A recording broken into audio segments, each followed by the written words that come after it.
여러 가지 그 부활 사건에 대한 이야기들이 각 복음서마다 나름대로 우리들에게 소개를 해주고 있죠. 빈 무덤을 발견한 여인들이 있었어요. 그죠? 3명의 여인들, 뭐 또 여러 여인들이 이제 빈 무덤을 발견했다. 또 그런가 하면 베드로와 요한도 역시 빈 무덤을 찾아가서 그래서 확인을 하게 되죠. 8일 후에 도마에게 또 역시 나타나셨다. 도마와 여러 제자들이 있을 때에 부활하신 그리스도께서 나타나셔서 그 도마의 의심 많은 그 불신앙을 깨우쳐 주시고 그리고 그 도마로 하여금 새로운 신앙을 고백할 수 있도록 만드시죠. 당신은 하나님이십니다. 라고 하는 그런 아주 완벽한 신앙 고백을 도마가 하게 됩니다. 그리고 난 다음에 오늘 성경 말씀해 보면 이제 디베랴 호수로 가 있던 7명의 제자들, 한참 뒤에 얘기겠죠. 그래서 7 제자들이 같은 어부 출신인가 봐요. 그래서 같이 디베랴 호수에서, 갈릴리 호수에서 고기를 잡고 있었다라고 하는 거죠. 자, 오늘의 이야기 속에서 보면 뭐 어제 수요일 날도 좀 말씀드리다가 말았습니다만은 일단 첫 번째 영적인 언어가 나온다라고 하는 거예요. 그 영적인 언어가 뭐냐면 밤중에라고 하는 말하고 그리고 새벽에라고 하는 말이에요. 이 밤중에라고 하는 말은 3절에 나오는 말이죠. 이 밤이라고 하는 말이 요한복음서 속에서는 특별하게 사용이 됩니다. 예를 들면 그 중에 하나가 뭐냐면은 가룟 유다라고 하는 사람이 그죠? 예수님의 만찬을 받고 있는 도중에 나가버리지 않습니까? 그런데 그 나간 그 사건 속에서 제일 마지막에 뭐라고 얘기하냐면 그가 밤으로 들어갔다 이렇게 얘기하고 있어요. 그러니까 밤중으로 들어갔다는 거예요.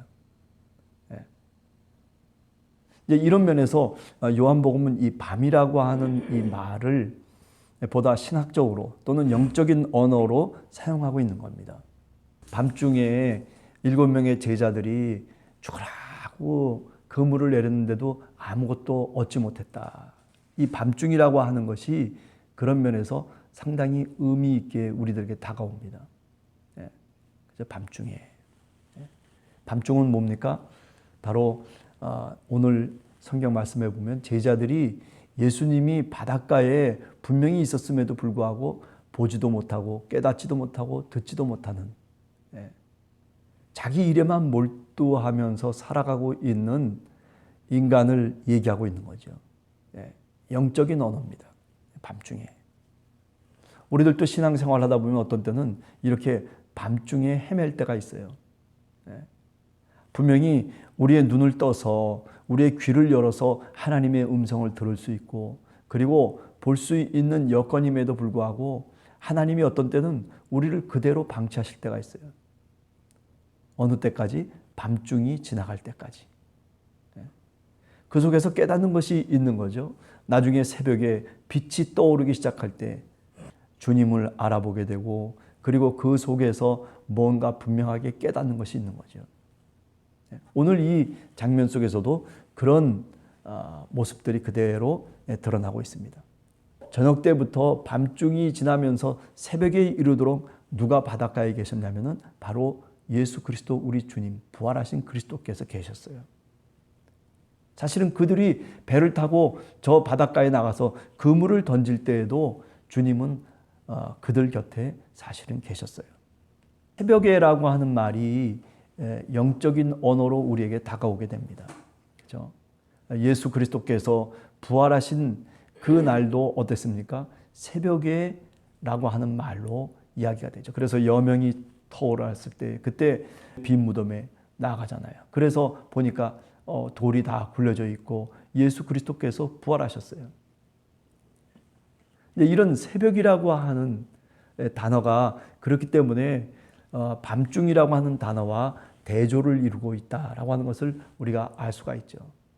빛이 우리들에게 비춰질 때 비로소 우리가 주님을 바라볼 수 있고 빛이 우리의 마음과 영혼 속에 비춰질 때 비로소 우리는 주님을 깨달을 수가 있는 거죠. 자, 오늘 성경 말씀을 보면 바닷가에 서 계셨다. 바닷가에 서 계셨다라고 하는 말도 상당히 의미가 있는 말입니다. 원어적으로 보면 상당히 의미가 있는 stand into, 전치사가 무엇 속에 into, 영어로 얘기하면 그런 의미를 갖고 있어요. 그러니까 무슨 얘기인가 하면 그냥 서 계신 게 아니고 바닷물 속에 서 계셨다는 겁니다. 조금 더 바닷가로 들어가셔서 그래서 서 계셨다라고 하는 거예요. 그런 의미로 사실은 오늘 단어가 쓰여지고 있다라고 하는 겁니다. 그러니까 다시 말하면 주님께서 밤새도록 찰랑거리는 바닷물 속에 자신의 몸을 담고 그리고 제자들이 고기를 잡고 있는 장면을 사실은 보고 있었다라고 하는 거죠. 무능한 제자들을 바라보면서 그러면서 그들을 다시 힘주고 용기 주고 다시 일으켜 세울 수 있는 간절한 마음으로 사실은 주님께서 그 밤이 새도록 그들과 함께 했다라고 하는 것을 말씀하고 있는 겁니다. 자, 그래서 얘들아 하고 부릅니다. 그저 어린아이를 부르듯이 그저 말썽꾸러기 그리고 뭐 자기 고집이 세고 뭐 사리 판단을 잘 못하는 그 어린아이를 부르는 모습, 부르는 단어로 사실은 얘들아라고 그렇게 부르고 있는 겁니다. 자, 그리고 확인을 합니다. 어떤 확인을 합니까? 고기가 어디 있느냐? 너희가 아무것도 잡지 못했지라고 하는 확인의 언어입니다. 그렇습니다. 고기가 있느냐라고 하는 그 말은 그 고기를 잡았느냐 말았느냐 너희 배에 가득 차 있느냐 말았느냐 이것을 얘기하려고 하는 게 아니라 무슨 얘기인가 하면 바로 다시 자신의 사명을 확인시켜 주시는 거예요. 갈릴리에서 이 제자들을 불렀을 때에 여러분들 잘 아시는 것은 시몬, 베드로, 그리고 안드레, 야고보와 요한 여기 다 있던 사람들이에요. 그죠? 그 다 있던 사람들에게 주님이 그를 부르시면서 뭐라고 사명을 주셨냐면 나를 따라오너라. 내가 너희로 하여금 사람을 낚는 어부가 되게 하겠다. 그렇게 말씀을 주셨어요. 다시 말하면 오늘 이 21장의 이 장면은 보다 요한복음의 특징적인 장면이고 그리고 이 말에 뜻은 고기가 있느냐라고 하는 말은 단순하게 고기를 잡았느냐 안 잡았느냐라고 하는 것이 아니라 어떤 뜻이에요?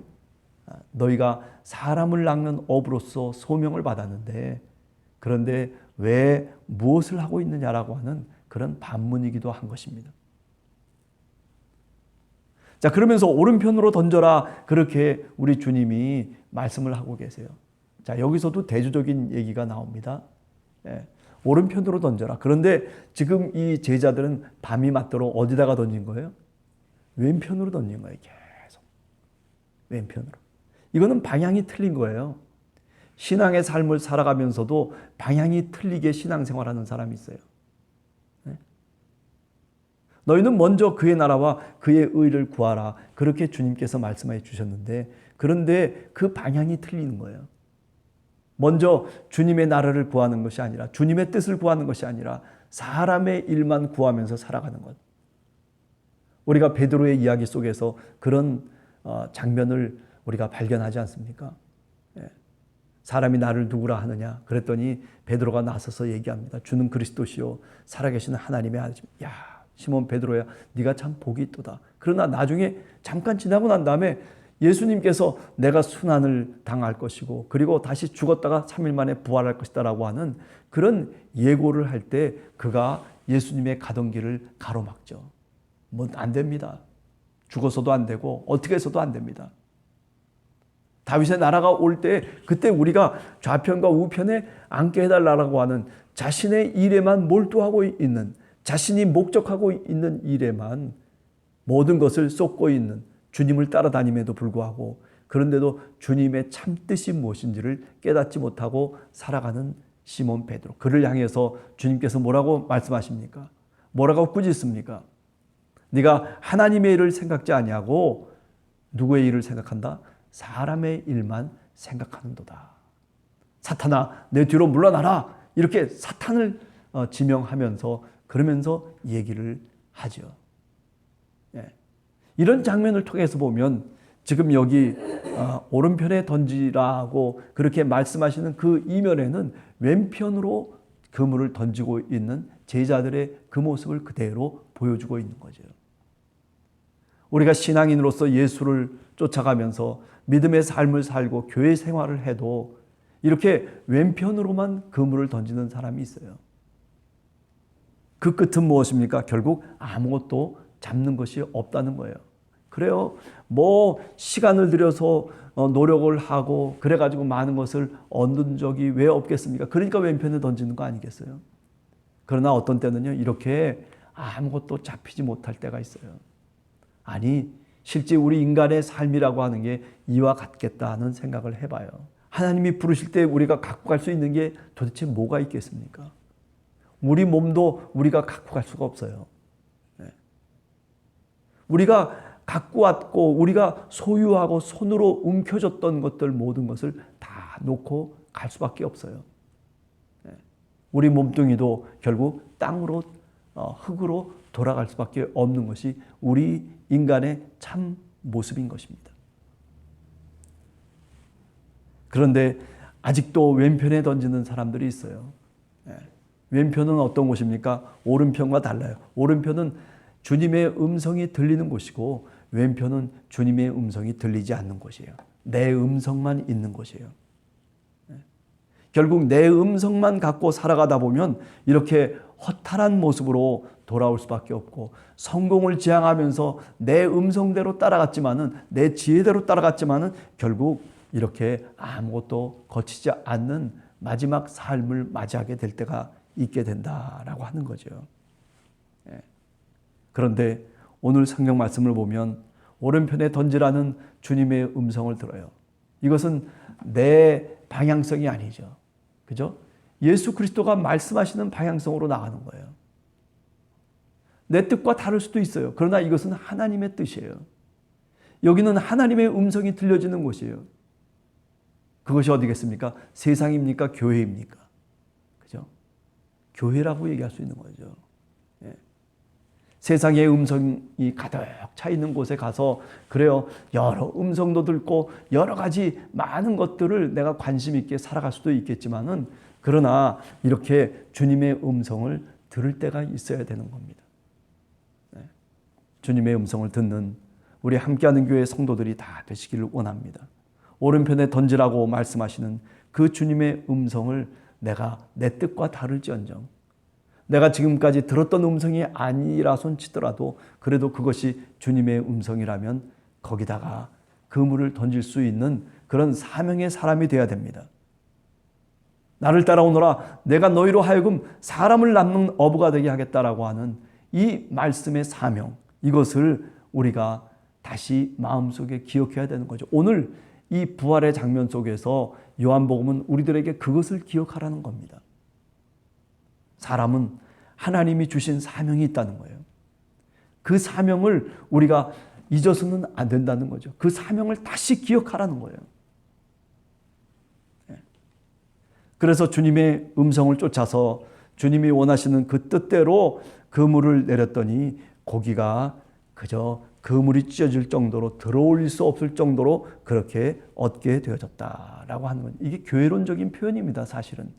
그래요. 역사 속에서 이런 사실이 있었을지 모르지만은 그러나 요한복음은 이것을 역사적 사실로만 얘기하려고 하는 것이 아니라 우리의 교회 속에서의 이야기로 우리들에게 들려주기를 원했던 겁니다.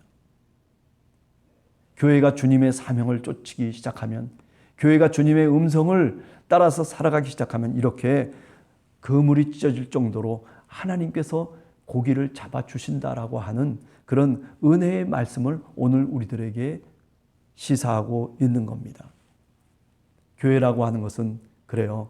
주님의 음성을 쫓아서 그물에 고기를 낚는, 사람을 낚는 교회라고 얘기할 수 있죠. 교회는 그렇기 때문에 왼편에 그물을 내리는 것이 아닙니다. 교회는 오른편에 그물을 내리라고 하는 그 주님의 음성을 듣고 오른편에 내리는 거예요.